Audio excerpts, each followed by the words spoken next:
Assalamualaikum and welcome to Zap FM Digital. I'm Muskan Sheikh and you're watching BioTalk Season 2.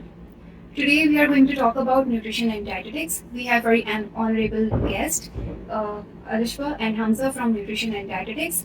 We will discuss how the field is playing an important role in the society. Okay, so introduce yourself. Hello and good morning. My name is Alishwa Zishan and I am a student of BSND in my first year. Okay. Assalamualaikum, my name is Mohammed Hamza, student of BSND second year at Zabas University. Okay. तो सबसे पहले मैं आपसे पूछना चाहूँगी कि आपने ये फील्ड क्यों चूज़ की?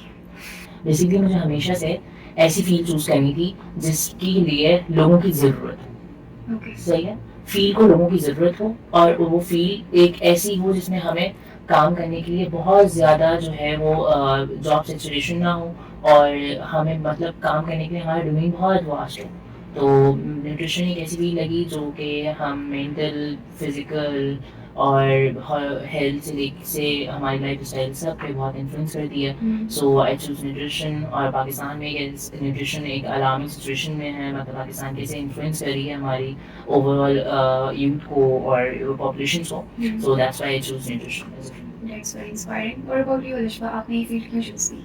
मेरे लिए एक पर्सनल रीज़न था। मेरी नानी को प्री डायबिटिक है और उनकी एचबी लेवल्स हमेशा फ्लक्चुएट होती रहती हैं। तो हम लोग उनको एक डाइटिशियन के पास लिए गए और उन्होंने उनको एक डाइट क्यूरेट करके दी, जिसको फॉलो करने के बाद उनकी एचबी लेवल्स में बहुत ज़्यादा लो हो गई, जिससे मुझे बहुत हैरानी हुई और मुझे पता चला कि न्यूट्रिशन खाली खाना खाना नहीं होता, बल्कि इसके अंदर ये एक साइंस है जिससे बॉडी में बहुत ज़्यादा अफेक्ट आता है और बहुत ही अंडररेटेड है, जिस वजह से मैंने न्यूट्रिशन के अंदर देखना शुरू किया और मैंने ये फील्ड चूज़ करी। बेसिकली आपने बहुत बेटरमेंट देखी अपनी नानी की कंडीशन में। ओके, तो आप इस फील्ड को डिफाइन कैसे करेंगे हमजा? न्यूट्रिशन मतलब है क्या? बेसिकली जैसे मशीन को अपने मैकेनिज्म रन करने के लिए फ्यूल की नीड होती है, वैसे ही हमारी बॉडी को न्यूट्रिएंट्स की नीड होती है कोई भी फंक्शन करने के लिए, ग्रोथ के लिए या किसी भी एक्टिविटी के लिए। मतलब हमारी बॉडी तभी वर्क करेगी जब उसमें न्यूट्रिएंट्स होंगे, जब उसे न्यूट्रिएंट्स मिलेंगे, चाहे वो हमारी सेल डिवीजन हो, मसल्स ग्रोथ हो, ब्रेन डेवलपमेंट हो, कॉग्निटिव डेवलपमेंट हो, फिजिकल, मेंटल, ओवरऑल कुछ भी हो, वो हमारा न्यूट्रिएंट्स पे डिपेंड करता है, न्यूट्रिएंट्स पे है। सो न्यूट्रिएंट्स जो है वो बॉडी का फ्यूल है। आपका क्या ख्याल है इस बारे में कि न्यूट्रिशन इटसेल्फ है क्या? न्यूट्रिशन एक एसेंशियल पार्ट है हमारी बॉडी का, हमारी लाइफ का, जिसको हम बहुत अंडररेटेड रहते हैं। इस पे कोई ध्यान देता नहीं है। हम जो चाहे खाते हैं, जब चाहे खाते हैं, लेकिन इस सोचते नहीं है कि ये खाने से हमारी बॉडी पे क्या लॉन्ग टर्म इफेक्ट पड़ेगा।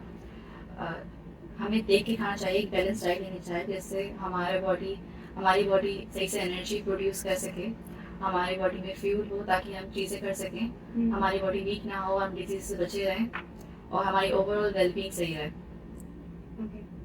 तो बेसिकली आप इस फील्ड के अंदर स्टडी क्या करते हैं?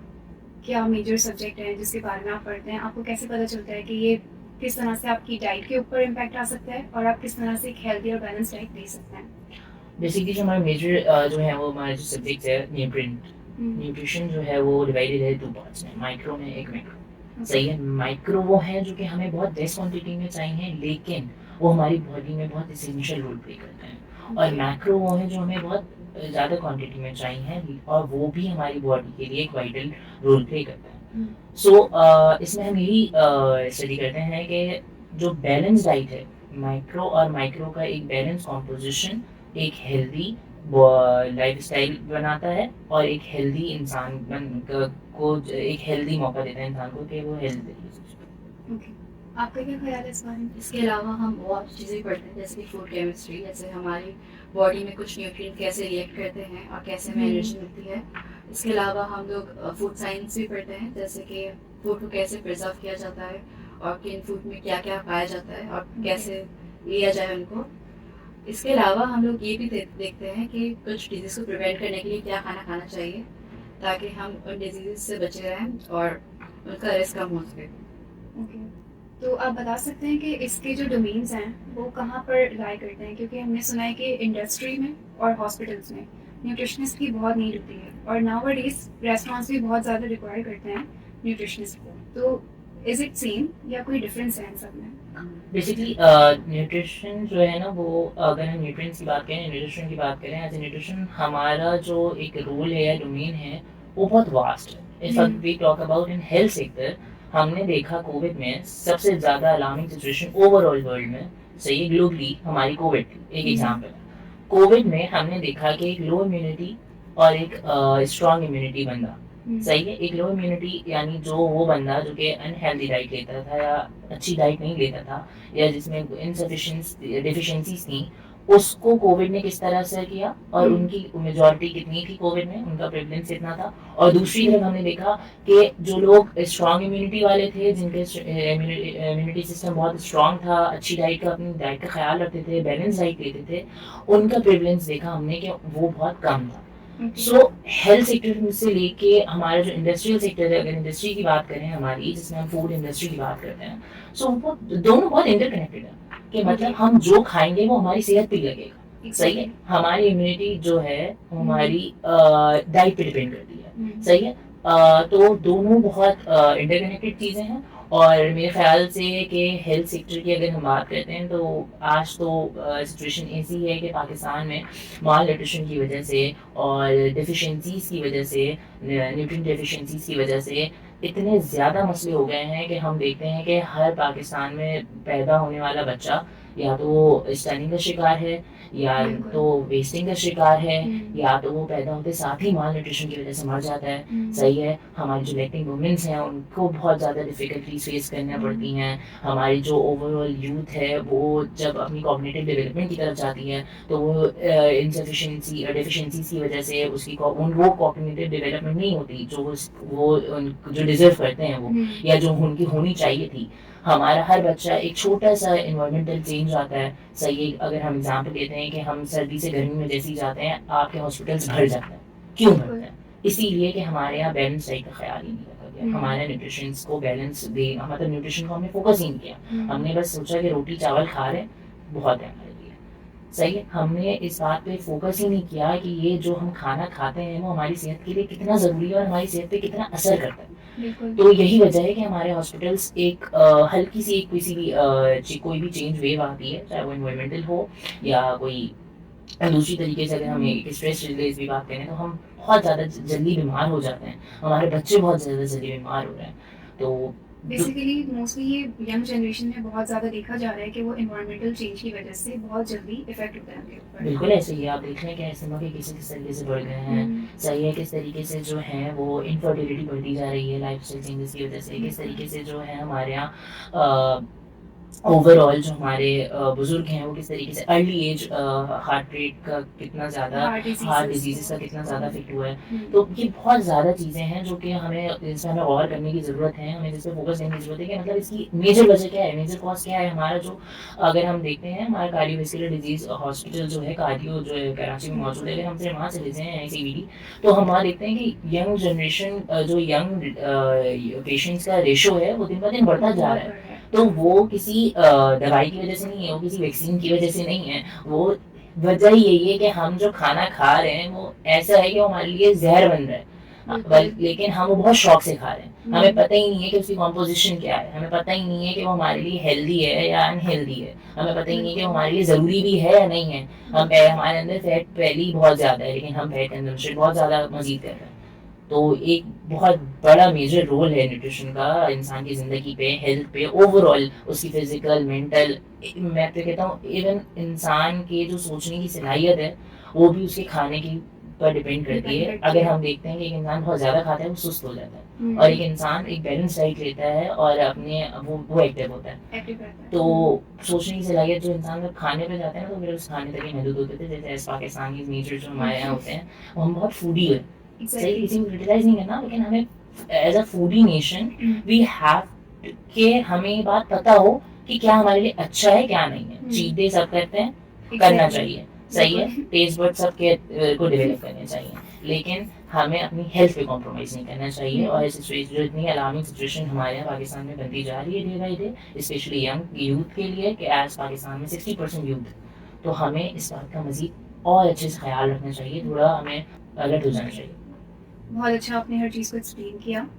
मैं पूछना चाहूँगी अलिशबा कि कीटो डाइट का जो लोग आजकल न्यूट्रिशन के नाम पर, डाइट के नाम पर या तो बहुत ज़्यादा इंटेक करते हैं या तो फिर वो इस तरह की डाइट्स पर चले जाते हैं कि वो बिल्कुल फास्टिंग स्टार्ट कर देते हैं। तो आपको क्या लगता है कि ये चीज़ हेल्दी है या नहीं है? मेरे ख्याल से किसी चीज़ को छोड़ के, किसी भी एक न्यूट्रिएंट को छोड़ के कोई चीज़ करना हेल्दी नहीं होता। हमें हर चीज़ बैलेंस तरीके से लेनी चाहिए। हर चीज़ का एक रोल होता है हमारी बॉडी में। अगर हम एक को चीज़ को छोड़ देंगे तो बाकी चीज़ें भी उससे डिपेंडेंट होती हैं, वो नहीं हो पाएंगी हमारी बॉडी में। सो कीटो या फिर कोई ऐसी डाइट जिस पे हमें एक चीज़ को छोड़ना पड़े, वो रिकमेंडेड नहीं करनी चाहिए। ओके, तो आप लोगों ने ज़ैबस क्यों चूज़ किया? इसकी एकेडमिक्स या फैकल्टी स्टाफ आपको क्या लगता है कि प्रॉपर फंक्शनिंग कर रहा है न्यूट्रिशन के हवाले से?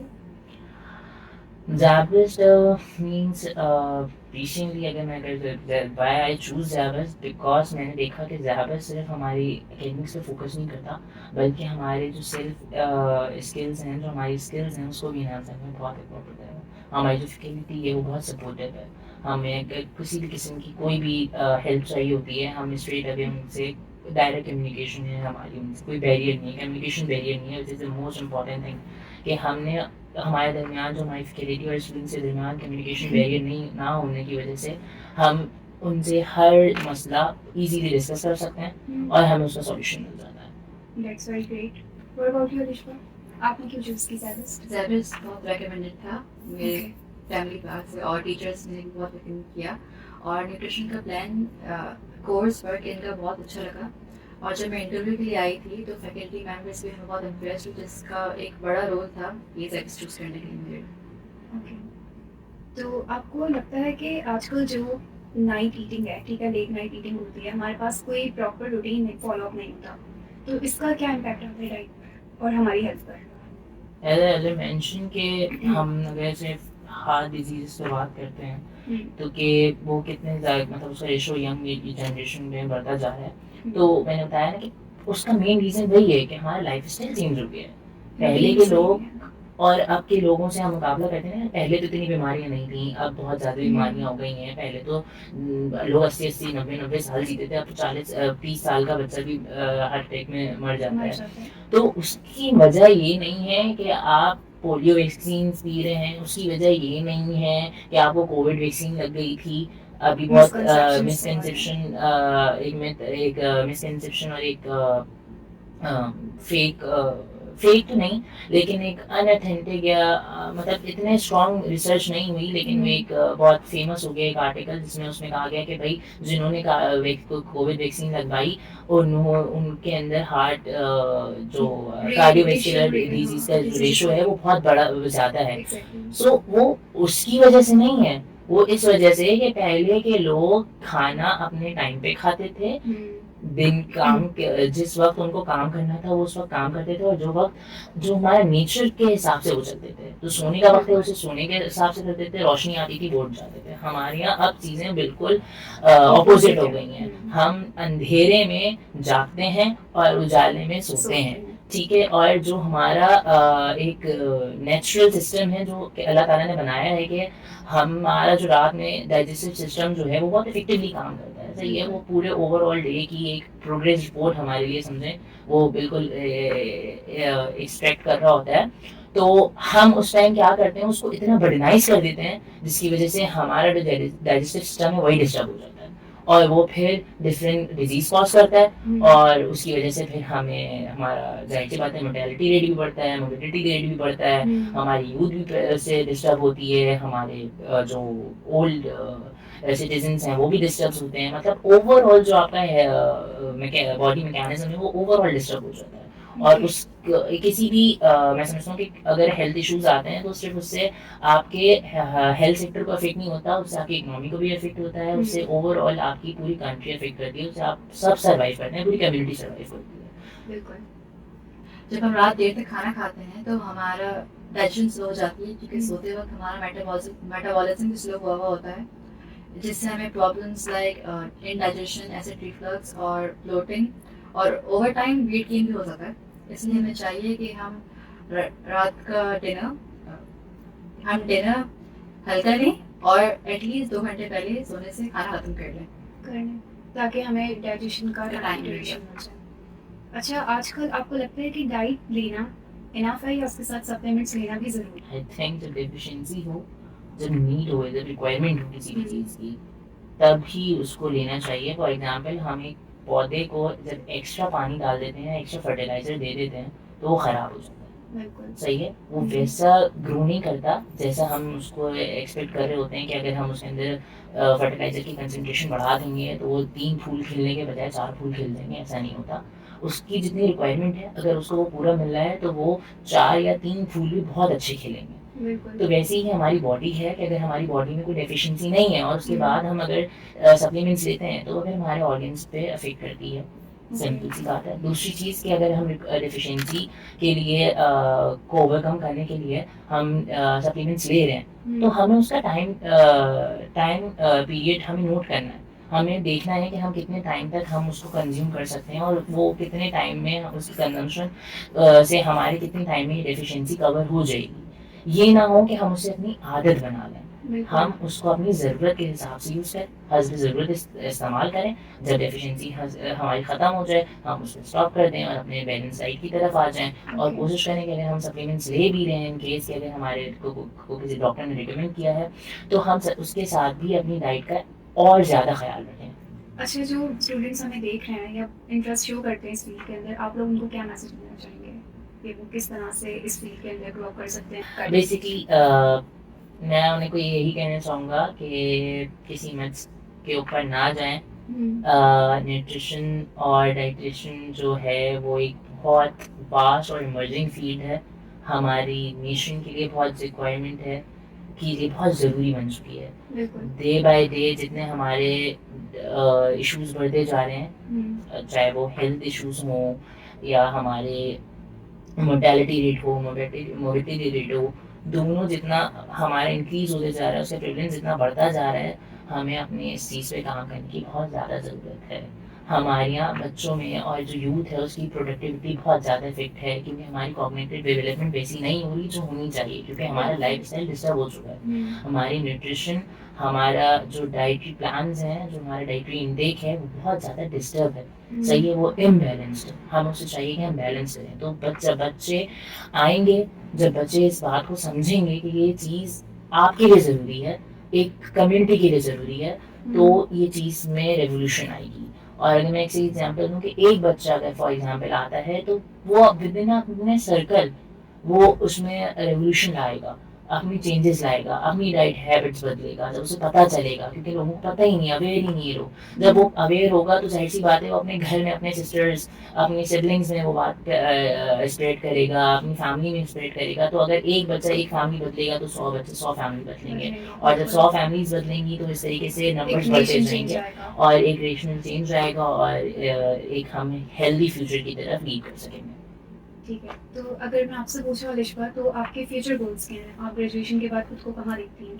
ग्रेजुएशन के बाद मुझे क्लिनिकल जॉब करनी है, वहाँ से इंटर्नशिप्स करके मुझे एक्सपीरियंस गेन करना है और फिर जाके पब्लिक हेल्थ में काम करना है, एनजीओ वगैरह साथ कंसल्ट करके, ताकि हम ऐसी डाइटरी पॉलिसीज बना सकें जिनका जो लोग हैं जिनको अवेयरनेस नहीं है इन बारे में, न्यूट्रिशन के बारे में, वो स्प्रेड हो सके। आपका क्या ख्याल है इस बारे में? आप खुद को कहाँ देखते हैं? मैं आफ्टर ग्रेजुएशन अपने आप को देखता हूँ कि मैं कम्युनिटी के लिए एक ऐसा फैक्टर बनना चाहता हूँ, एक ऐसा बंदा बनना चाहता हूँ जो हमारे यूथ के लिए काम करे बेसिकली। क्योंकि एज पाकिस्तान मैं पहले ही बताया, हम सबको पता है कि हमारी जो पॉपुलेशन रेशो है वो 60% यूथ है। अगर हम सिर्फ यूथ को ही टारगेट कर लें तो हमारे 60% जो बर्डन है वो ओवरकम हो जाएगा। सही है, और जब हमारी नेशन जो है वो 60% फ्लरिश की तरफ जाएगी तो वो ऑब्वियस है कि हम एक अच्छी कॉम बन सकेंगे, हम हेल्दी कॉम बन सकेंगे। तो मैं मोस्टली मेरा जो टारगेट और मेरा जो गोल वो यही है कि मैं देखता हूँ कि मैं एक माल न्यूट्रिशन के ऊपर वर्क कर सकूँ। सही है, स्टैनिंग और वेस्टिंग के केसेस का जो रेशो है उसको कम कर सकूँ, अपनी यूथ को जितना अच्छे तरीके से उनको एक हेल्दी लाइफ स्टाइल प्रमोट करने की कोशिश कर सकता हूँ वो मैं करूँगा इंशाल्लाह। Okay, so that's it for today. Thank you so much for your precious time. We have very lightning in discussion. Okay, so